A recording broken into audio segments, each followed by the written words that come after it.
저는 오늘 실무 개발 기술 소개의 발표를 맡은 카카오 엔터프라이즈 김동현이라고 하고요. 저도 이런 세미나 진행이 처음이어서 좀 떨리기도 하고, 그래서 이제 진행이 좀 매끄럽지 않을 수도 있는데 그 부분 좀 감안하고 봐주셨으면 감사하겠습니다. 네, 그러면은 바로 발표 시작하도록 할게요.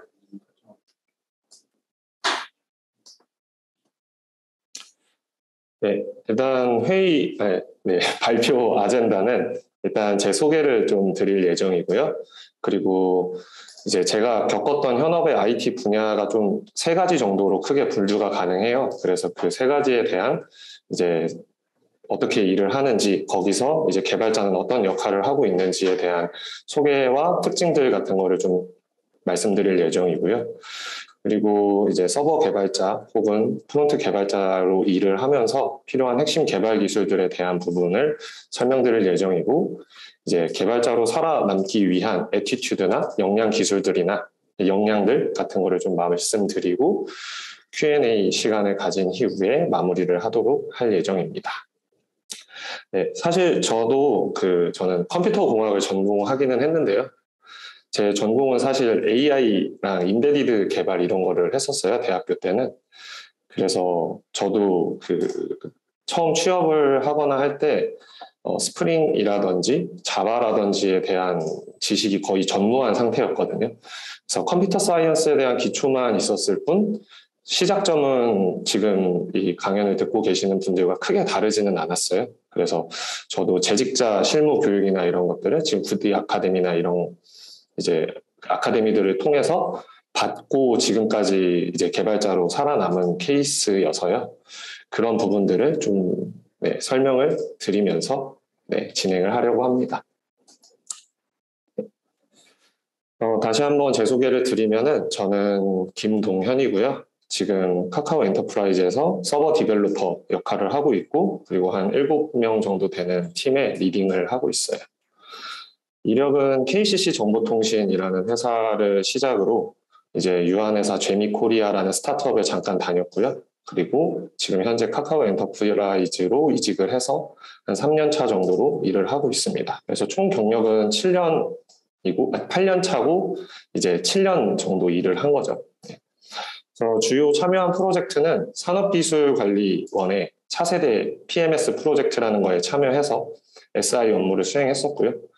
그리고 국방부의 군수통합 프로젝트에 참여한 이력이 있고, 이제 그 이후에는 다른 회사로 옮겨서 클라우드형 블록체인 서비스를 개발한 이력이 있습니다. 그리고 지금은 이제 카카오 엔터프라이즈의 서비스인 헤이카카오 어시스턴트의 운영 및 서버 개발을 맡고 있고요. 그리고 IoT 서비스인 카카오홈 서비스의 운영과 개발을 하고 있고, 지금 현재 올해부터 시작한 신규 프로젝트의 서버 개발 및 리딩을 좀 하고 있는 상황입니다. 네, 그래서 일단 현업 IT의 분야를 소개드리면서 발표를 시작하도록 할게요. 네, 일단 현업 IT의 종류는 이 3가지로 제가 크게 구분을 지었는데, 당연히 이거 말고도 굉장히 많은 분야가 존재를 하고 있어요. 그래서 제가 경험한 3가지 분야에 대해서 설명을 드릴 예정이고, 네, 일단 제가 발표에 앞서서 하나 좀 팁 같은 거를 드리고 싶은데, 제가 오늘 하는 발표 내용에 약자나 영어 이런 게 굉장히 많이 나올 거예요. 근데 제가 처음에 입사를 하고도 그 선배들한테 들었던 그 팁인데, 이렇게 메모를 많이 해두시면 좋을 것 같아요. 이런 약자나 영어 같은 것들이 이제 실제 IT 업계에서 쓰이는 용어인데, 요게 이해가 안 되면은 전체적인 맥락이나 그런 설명들이 이해가 안 되는 경우들이 굉장히 많거든요. 그래서 이런 것들을 기록해 두시면 나중에 분명히 큰 도움이 될 것 같아요. 그래서 일단은 SI와 SM은 시스템 인테그레이션이랑 시스템 매니지먼트의 약자예요. 그래서 실제 고객사가 원하는 시스템을 구축해 주거나 고객사가 구축된 그 시스템의 매니지먼트를 맡기는 일이고요. 그걸 이제 개발자들이 투입돼서 구축하고 매니지먼트 해주는 형태입니다. 그래서 실제 아웃소싱의 형태와 좀 유사한 형태를 갖고 있습니다. 그래서 좀 유명한 회사로는 이제 삼성 SDS나 LG CNS 그리고 SK CNC 같은 경우들이 이제 우리나라의 가장 큰 3개의 공용 SI, SM 기업들이고요. 그리고 그 아래로는 농심이나 쌍용정보통신 같은 회사들이 이제 중견 기업의 그 위치를 하고 있어요. 이런 회사 말고도 정말 많은 중소 중견 기업들이 SISM의 형태를 가지고 있고 서로 이제 협력사나 외주 업체 같은 그런 포지션으로 함께 많이 일을 하고 있습니다. 그 다음에는 스타트업이라는 형태가 있는데요. 이제 뭐 흔히 아시다시피 세상에 없는 서비스를 제작하는 소규모 기업들이나 그런 벤처 기업들을 스타트업이라고 해요. 그래서 실제로 서비스가 없기 때문에 그 캐시카우라고 하는 돈을 버는 그게 없죠. 그래서 이제 본인들이 만들고 싶은 서비스들을 가지고 이제 투자자들을 찾아다니면서 지속적인 투자를 통해서 일단 운영이 되고요. 네, 신생 회사다 보니까 조직 문화가 굉장히 파격적이에요. 네, 되게 그 흔히 말하는 수평 문화가 엄청나게 수평 문화고요. 네, 그런 특징이 좀 있고 이제 좀 잘된 회사들로 치면은 지금 현재 뭐 뱅크샐러드나 와비즈 같은 것들이 이제 스타트업에서 조금 잘 돼가는 회사라고 보시면 될 것 같고요. 이제 그립이나 핀다, 호갱노노 같은 이제 좀 알려지고 있는 회사들도 좀 있고요. 그래서 수많은 분야의 스타트업이 있고요. 네, 그런 스타트업들이 이제 실제 캐시카우가 안정화되고 이제 유저가 굉장히 늘어나게 되면은 이제 옆에 보이시는 서비스 회사라는 이름으로 탈바꿈을 해서 이제 대기업도 되고 뭐 이렇게 되는 방식이죠. 그래서 실제 알고 계시는 뭐 네이버나 카카오나 쿠팡, 배민 다 스타트업으로 시작을 했고요. 네, 지금 뭐 토스나 당근마켓, 야놀자 이런 것들이 그 유니콘이라고 하는 1조 밸류가 넘어가는 기업들이 됐는데 다 전부 스타트업으로 시작을 했습니다. 그래서 서비스 회사는 현재 운영 중인 서비스가 존재해요. 그래서 스타트업이랑은 다르게 서비스의 운영 능력들이 갖춰져야 되는 회사이고요. 이제 서비스 운영을 통해서 이익을 창출하는 게 기본이고 그 창출한 이익을 가지고 재투자를 해서 신규 사업을 발굴하고 그걸로 또 돈을 벌고 하는 형태가 됩니다. 그래서 실제 아마 많은 분들이 이런 서비스 기업을 목표로 하고 이제 개발자라는 직군으로 뛰어드시는 경우들이 많은 걸로 알고 있고 실제로 IT 기업 하면은 뭐 흔히 말하는 메카라 쿠베라고 하는 네이버, 카카오, 라인, 쿠팡, 배민을 목표로 하고 오시는 분들이 많다고 알고 있습니다. 네. 지금 세 가지 업계를 설명을 드렸는데 저는 세 가지 업계를 다 경험을 한 입장으로서는 장단점이 다 있다고 생각을 해요. 그래서 그런 장단점들을 좀 잘 설명을 드릴 예정입니다. 그래서 SISM부터 먼저 설명을 드릴게요.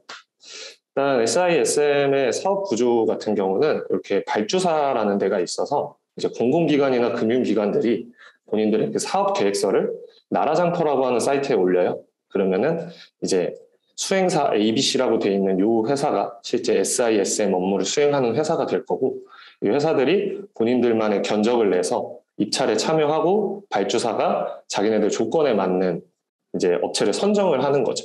선정한 업체가 본인들이 같이 일을 하고 있는 협력사 A와 협력사 B와 함께 이제 실제 개발자, 관리자, DB 마스터 그리고 인프라 담당자 등등을 실제 이 발주사로 파견을 보내거나 아니면은 원격으로 근무를 하게 하고요.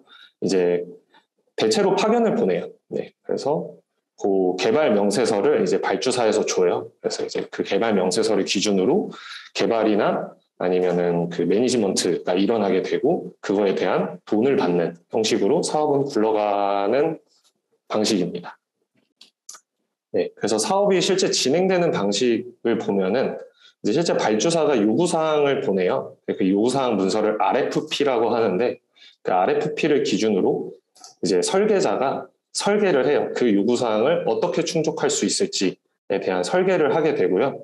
그 설계를 기준으로 실무자들이 이제 설계 산출물을 해요. 그러면 이제 화면 설계 혹은 데이터베이스 설계라고 하는 설계 산출물들이 나오게 되고 그 설계 산출물을 기준으로 개발자나 DB 관리자들이 실제 DB를 만들고 그 설계에 맞는 개발을 하게 되는 거죠. 서버도 만들고 프론트도 만들고 이런 식으로 개발이 일어나게 됩니다.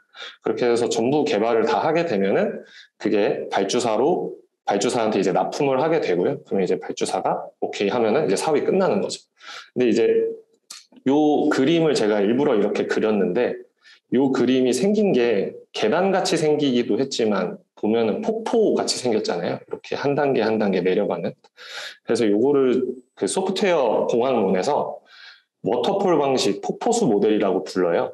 그래서 이런 방식들을 SISM뿐만 아니라 다른 뭐 솔루션이라든지 아니면은 서비스 회사들이나 이런 데서도 이런 소프트웨어 공학론 방식을 취하는 회사들도 굉장히 많아요. 근데 이 방식에 문제점이 좀 있어요. 이게 그 건축에서 이 사업 모델을 따온 거거든요. 건축이 대체로 이런 식으로 흘러가는데 이제 그 모델을 따온 거에 이제 좀 굉장히 그 페인 포인트가 있는 거죠. 그래서 한 개발 산출물을 개발자가 한 70% 만들었는데 갑자기 이제 발주사에서 이렇게 불러 모아가지고 얘기를 하는 거죠. 이게 만약에 건물이라고 따진다면 건물을 서울에 만드는 게 아니라 대전에 만들었어야 되는데 내가 요구사항을 잘못 보냈다. 근데 이게 반영은 꼭 돼야 되고 데드라인은 이제 그대로 맞춰달라라고 이제 얘기를 하는 거죠. 근데 이게 건물은 물리적으로 이게 불가능하지만 이게 소프트웨어는 가능하거든요. 이 정도의 요구사항도 수정이 가능해요. 이게 어쨌든 코딩과 이런 것들로 이루어지는 거기 때문에 이제 시간이나 인력이 더 들 뿐이지 물리적으로 불가능한 게 아니거든요. 그래서 이제 이런 것들을 해줘야 돼요. 그러면은 이제 같이 일하시는 분들이 많이 고생을 하게 되는 거죠. 요새는 뭐 이런 것들에 대해서 당연히 더 리소스를 요구한다든지 기간을 늘린다든지 해서 이제 그 워크앤라이프들을 좀 보장하고 있는데 어쨌든 이런 좀 페인 포인트가 있는 사업 방식을 좀 취하고 있어요. SISM에서는. 네. 그리고 이제 실제 시스템 구성 및 개발이 어떻게 이루어지는지에 대해 좀 설명을 드릴게요. 그래서 지금 좀 간단하게 나타낸 건데 네, 그 실제 구성되는 시스템이라고 하면은 크게 모니터링과 CI/CD 매니저, WAS, 데이터베이스 이렇게 좀 구분을 할 수가 있어요. 그래서 이 구성들이 온프레미스라고 하는 환경에 올라가는데 이 온프레미스라는 거는 실제 그 고객사가 가지고 있는 서버 장비들의 실제 배포를 한다. 거기를 통해 운영을 한다라는 의미를 취하고 있고요. 네, 그런 식으로 구축이 됩니다. 그래서 일단은 모니터링이라는 게 필요해요. 모니터링은 이제 실제 이 서비스에 얼마나 트래픽이 들어왔는지, 몇 명의 유저가 사용을 하고 있는지 이런 것들을 말하는 거거든요. 그래서 그런 것들을 이제 같이 일하는 협력사가 제공하는 솔루션들이 있어요. 굉장히 고가의 그런 솔루션들이 있는데 많은 분들이 예전에는 유명했었는데 제니퍼 소프트라는 회사가 있는데 그 개발자가 갈 수 있는 신의 회사라고 유명한 파주에 있는 회사였거든요. 거기서 제공하는 모니터링 시스템이 있었는데 제가 일할 때도 그걸 가져다가 썼었어요. 그래서 굉장히 고가의 그런 솔루션들을 썼었고 이제 CI/CD 매니저라고 하는 게 있는데 이게 CI와 CD가 Continuous Integration과 Continuous Deployment의 약자예요. 그래서 지속적인 통합과 지속적인 배포라는 의미인데 이제 여러분들이 만드는 코드는 코드 자체로 동작을 할 수가 없어요. 이 코드를 실행 가능한 파일로 만들고 그 실행 가능한 파일을 실제로 실행을 시켜줘야 되거든요. 그 PC에서 실행을 시켜줘야겠죠. 서버 장비나. 그런 거를 이제 Continuous Integration, Continuous Deploy라고 해요. 그래서 그거를 실제 물리적으로 사용자가 막 하는 게 아니라 어떤 툴을 사용해서 그 툴을 통해서 저는 CI/CD를 하게 되거든요. 그것도 협력사 A의 솔루션을 갖다가 쓰는 경우들이 굉장히 많습니다. 그래서 제가 있었던 사이트에서는 그 코맥스가 아니라 티맥스라는 회사에 제우스라는 솔루션을 가져다가 쓴 적이 있었고요. 그런 것들을 인프라 담당자가 이제 협력사 A의 솔루션의 사용법이나 그 설치 방법을 익혀서 이제 세팅을 해놓게 되는 거죠. 그래서 그런 식으로 이제 모니터링과 CI/CD는 구성이 이루어지고요. 데이터베이스 같은 경우는 제가 여기 노란색으로 해놓은 건 중요해서 그렇거든요. 이렇게 데이터베이스가 굉장히 중요해요. 데이터베이스가 엄청나게 복잡하고 엄청나게 큽니다. 제가 있었던 곳에서도 테이블이 한 200개 정도는 됐던 것 같아요. 엄청나게 많고요. 그런 것들을 이제 DB 전문가가 모델링도 하고 관리도 하고 튜닝도 해요. 그래서 실제 개발자가 데이터베이스를 직접 만질 일은 거의 희박합니다. 그래서 DB 관리자에게 이런 게 반영이 됐으면 좋겠는데 가능하겠냐라고 요청을 하게 되고 그걸 이제 실제 DB 어드민이 해주게 되는 방식이죠. 그래서 실제 개발자가 하는 일은 뭐냐? 협력사 B의 솔루션이라고 해놓고 제가 자바 스프링이라고 했는데 이게 조금 그 백엔드와 프론트엔드 코드를 나눠서 설명하기 위해서 이렇게 해놨고요. 협력사 B에서 프론트 코드가 굉장히 잘 만들어지는 솔루션을 가지고 있는 경우가 많아요. 그래서 이제 디자이너가 그 솔루션에다가 본인들이 디자인한 거를 입히면 실제 CSS나 HTML 같은 것들이 자동으로 생성이 돼서 예쁘게 잘 나오고요. 거기에 이제 개발자가 자바스크립트나 아니면 JSP 같은 기술들을 이용해서 그곳에 코딩 작업을 하면 프론트 코드가 완성이 되는 거죠. 그래서 실제로 저도 일할 때 HTML이나 CSS 같은 것들을 크게 만져본 적은 없어요. 네. 오히려 자바스크립트를 훨씬 많이 다뤘던 것 같아요. 그리고 백엔드 같은 경우는 특성상 저런 솔루션 같은 게 존재할 수가 없습니다. 있기는 있는데요. 굉장히 완성도가 떨어져서 프로덕션에다가 적용을 할 수가 없어요. 그래서 백엔드 코드는 자바와 스프링을 이용해서 개발자가 직접 다 만듭니다. 그렇게 해서 만들어진 코드들을 아까 말했던 CI/CD 매니저를 통해서 배포를 하게 되는데 그렇게 배포된 서버를 WAS라고 불러요. 웹 어플리케이션 서버의 약자인데 이제 WAS라고 부르고 이제 앞으로의 모든 이 발표 자료에서 저는 요거를 WAS라고 부를 겁니다. 네, 이런 식으로 시스템 구성 및 개발이 일어나고 있습니다. SISM에서는. 네, 그래서 이 업계에서의 주요 사용 기술이랑 역량을 말씀드릴게요. 여기서도 이제 어쨌든 간 웹을 기반으로 다 돌아가는 서비스들을 만들기 때문에 이제 사용자가 브라우저를 통해서 HTTP 요청으로 이제 모든 요청이나 사용 시나리오들이 돌아가게 되고요. 프론트엔드 서버랑 백엔드 서버를 제가 나눠놨는데 묶어놨잖아요. 요거는 실제 개념적으로는 분리가 되어 있지만 물리적으로는 하나로 통합되어 있어요. 그래서 이렇게 실제 나눠져 있지는 않다라는 것을 의미하기 위해서 이렇게 제가 그려놨고요.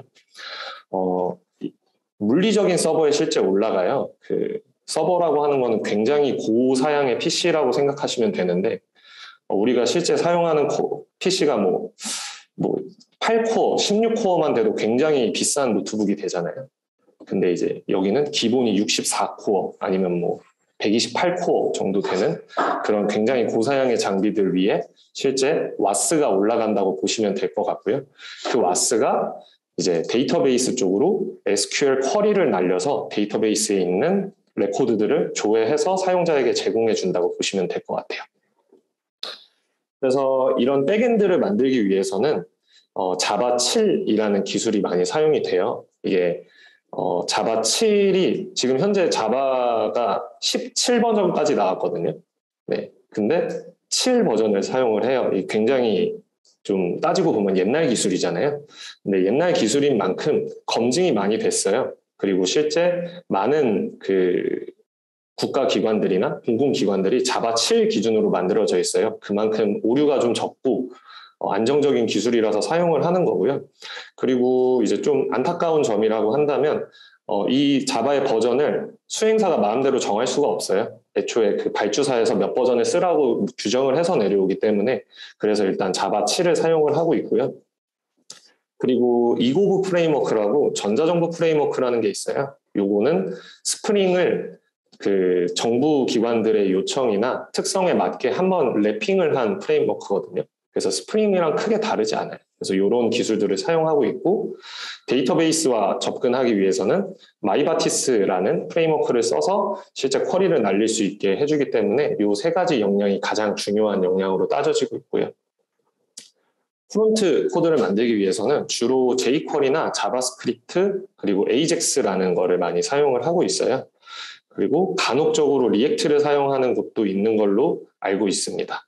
그래서 제가 지금도 이렇게 리액트 사용 이렇게 해놓은 게 제가 있었던 것도 한 6, 7년 전이에요. 그래서 지금은 이거랑 또 살짝은 바뀌었을 수도 있어요. 그래서 제가 나오기 바로 직전에는 마이바티스를 사용 안 하고 이따가 서비스 쪽에서 설명을 드릴 건데 좀 최신화된 기술을 사용하는 사이트들도 있었습니다. 근데 아직까지는 주요 역량은 이 세 가지 그리고 프론트도 이 세 가지가 가장 중요한 역량이라고 보시면 될 것 같고요. 리액트나 이런 걸 사용하기 위해서도 자바스크립트나 jQuery, AJAX에 대한 개념과 이 맥락을 아는 건 필수이기 때문에 이런 것들은 필수 역량으로 생각을 해주시면 됩니다. 그리고 데이터베이스 쪽은 오라클이라는 데이터베이스를 사용을 해요. 그리고 간혹 이제 마이크로소프트의 MS SQL이라는 걸 사용하는 것도 있는데요. 쿼리와 프로시저라고 하는 데이터베이스 단에다가 줄 수 있는 일종의 잡 같은 게 있는데 그런 것들을 많이 사용을 합니다. 그래서 오라클과 MS SQL은 굉장히 고가의 데이터베이스예요. 데이터베이스 종류가 굉장히 많은데 그 중에서도 가장 비싸다고 따져지는 그런 데이터베이스고요. 비싼 데이터베이스이기 때문에 거의 모든 연산을 담당하기 시켜요. 이게 무슨 의미냐면은 제가 예제를 하나 준비를 했는데 이 예제는 굉장히 극단적입니다. 네, 당연히 이런 요구사항은 거의 없고요. 네, 굉장히 극단적인 예제인데 만약에 게시글이라는 여러분들이 게시판을 만들고 있는데 게시글에 사용자가 작성자 이름으로 조회를 할 수가 있잖아요. 그래서 게시글 100개 중에 작성자가 홍길동인 게시글을 조회를 하고 싶어요. 그러면 방법이 두 가지가 있거든요. 이제 A1번은 요만큼 요 데이터베이스를 제외하고 나머지 돌아가는 이 로직은 아까 말했던 WAS, 즉 자바 코드에서 돌아가는 거라고 보시면 돼요. 이제 조회를 시작을 해요. 그러면 이제 조회를 할 때 DB한테 이렇게 SQL 쿼리를 날릴 수 있게 되거든요. 이 SQL 쿼리는 보드라는 테이블에서 모든 게시글을 가져와라라는 명령어예요. 그러면 당연히 100개가 있으니까 100개의 결과가 나오겠죠. 이 100개의 결과 중에서 이게 홍길동 거냐를 계속 체크를 해서 거짓인 애들은 넘어가고 맞는 애들은 분리를 해내서 10개를 추출할 수가 있게 되는 거예요. 그렇게 되면은 이 로직은 종료가 되겠죠. 그리고 두 번째는 굉장히 간단하죠. 조회를 할 때부터 DB한테 작성자가 홍길동인 걸로 내보내줘라고 보낼 수가 있어요. 그러면 DB에서는 그냥 10개를 반환해줘요. 이렇게 돼서 이 많은 로직이 실제 DB의 내부적인 오퍼레이션으로 돌아가게 되거든요. 그러면은 DB가 비싸다고 했잖아요. DB가 비쌀 때는 A1과 A2 중에는 A2가 맞는 거예요. 그렇기 때문에 쿼리를 잘 짜는 게 굉장히 중요해요. 이런 업계별 특징이 좀 있다라고 생각해 주시면 될 것 같습니다. 그래서 장점과 단점을 좀 종합해서 설명을 드리면은 아까 말씀드렸던 것처럼 백엔드랑 프론트랑 DB에 연결되는 쿼리나 이런 것들을 다 하셔야 되기 때문에 전반적인 역량들을 쌓기가 굉장히 좋아요. 그리고 풀스택 개발자라고 하는 모든 걸 다 할 수 있는 개발자로서의 발전 기회가 좀 주어지는 장점이 있고요. 좀 이 부분에서 단점이라고 한다면 이제 프론트나 백엔드의 특정적인 분야로 전문성을 쌓기가 쉽지가 않아요. 둘 다 하고만 해야 되게 하기 때문에. 그래서 자칫 잘못하면 진짜 이도저도 아닌 개발자가 될 수가 있고요. 실제로 필드에서 풀스택 개발자라는 분들이 굉장히 소수예요. 정말 풀스택 개발자라고 부르려면은 그 정도의 역량이 있어야 되는데 정말 그냥 할 줄 아는 것뿐이지 풀스택 개발자라고 말할 수는 없는 거죠. 저도 프론트를 다룰 줄 알지만 풀스택 개발자라고 절대 말을 하지 않아요. 그 정도의 역량이 되지 않기 때문에. 그래서 언젠가는 그걸 선택해야 되는 시점이 올 텐데 그 선택해야 되는 시점에 이제 전문성이 쌓여 있지 않으면 좀 어려울 수 있겠죠. 그런 것들이 좀 있고요. 데이터베이스 쿼리를 굉장히 능숙하게 다룰 수 있게 돼요. 아까도 말했듯이 데이터베이스에 연산을 주어지게 하는 건 쿼리를 어떻게 짜느냐에 따라 다르기 때문에 쿼리를 굉장히 잘 짜야 되고요. 저도 있을 때는 쿼리를 한 300~400줄을 아주 쉽게 짤 수 있었습니다. 그리고 운이 좋다면 SQL 튜닝까지 경험을 해보실 수가 있는 그런 좀 DB 전문가로서의 루트도 좀 열려 있다라는 거를 생각해 주시면 될 것 같고요. 반대로 이제 연산 자체를 데이터베이스에 맡기다 보니 아까도 보셨지만 WAS의 로직이 굉장히 간단해졌잖아요. 그래서 상대적으로 자바 코드 개발이나 서버 개발의 역량이 좀 감소할 수는 있어요. 그런 양면이 있고, 그리고 아까 말씀드렸던 것처럼 사용되는 기술이 이제 전문 기관으로부터 특정돼서 내려와요. 그렇기 때문에 이제 딱 그 기술이 거의 벗어나질 않거든요. 그래서 진입 장벽이 좀 상대적으로 낮아요. 그리고 학습하실 범위가 좀 좁기 때문에 금방 좀 익히시고 그 분야에서 전문가가 되시는 데는 조금 더 간단하실 수 있다는 장점이 있고요. 그걸 또 반대로 생각해 보면은 다양한 기술을 사용할 수가 없어요. 정해져서 내려오기 때문에. 그래서 이제 다른 이직 분야로 가고 싶어도 이게 약간 애매한 거죠. 그 회사에서 원하는 역량이 나한테는 없는 경우들이 많아서 아까도 말했듯이 자바 7이라는 버전을 사용을 하면은 자바 8 이상의 역량을 원하는 회사에서는 어려울 수가 있어요. 그래서 그런 것들이 좀 페인 포인트라면 페인 포인트일 수 있고요. 그리고 이제 이게 잠시만요.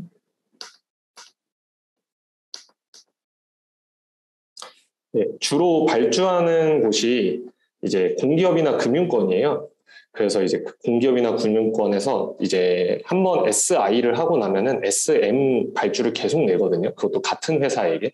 그러면은 제가 그 회사에서 SI를 했으면은 SM에도 제가 나가게 돼요. 그러면은 거기에 시스템을 제가 계속 관리를 하게 되면은 그리고 또 좋은 모습을 보여주면은 그 발주사, 공공이나 금융업계에 시스템 매니저로 정직원 전환 기회가 종종 주어져요. 그래서 제 동기들 가운데서도 그런 공기업이나 금융권으로 루트를 타셔서 가신 분들도 굉장히 많습니다. 그리고 이제 SISM에서 있으면은 그 만약에 위에 있는 루트나 이런 것도 아니고 그냥 그 회사에 계속 오래 상주를 하게 되면은 좀 개발과는 거리가 멀어질 수도 있어요. 멀어지면서 관리자가 되는데 이제 그 관리자 같은 경우는 실제 아키텍처 같은 역할을 많이 하게 되고요. 실제 그 공공기관으로부터 나온 요구사항들을 분석하고 그거에 대한 해결책들을 설계하는 일들을 하게 되거나 아니면은 이제 전체적인 프로젝트 관리나 이제 인력 매니지먼트나 이런 것들을 좀 하게 되는 쪽으로 커리어 패스가 진행될 수 있습니다. 그래서 그게 원하지 않으시는 분들은 이제 이직을 하게 되는 거죠. 저는 이 2, 3, 4번의 단점에 좀 집중을 했던 것 같아요. 저는 관리자가 되기 싫었고 개발자가 좋았고 서버 개발을 굉장히 잘하고 싶었거든요. 그래서 이직을 결심을 하고 이직을 했고요. 그래서 이직을 한 게 스타트업을 갔습니다. 네, 스타트업을 이제 가게 된 이유는 요 세 번째 단점이 좀 크게 작용을 했겠죠. 저도 여기저기 많이 넣어봤지만 많이 실패를 했습니다. 그래서 이제 실제 역량보다는 가능성을 많이 볼 수 있는 그런 스타트업에 이직을 하게 된 것도 좀 있고요. 그리고 이 회사의 비전을 보고 선택한 것도 좀 있었고요. 그래서 스타트업 같은 경우는 굉장히 많은 비전들을 가지고 있고 본인들이 어떤 일을 하겠다라는 그 목표들이 있는데 그 목표, 만약에 스타트업을 목표로 하신다면 그 목표들을 굉장히 잘 보고 이제 선택을 하는 게 좋을 것 같고요.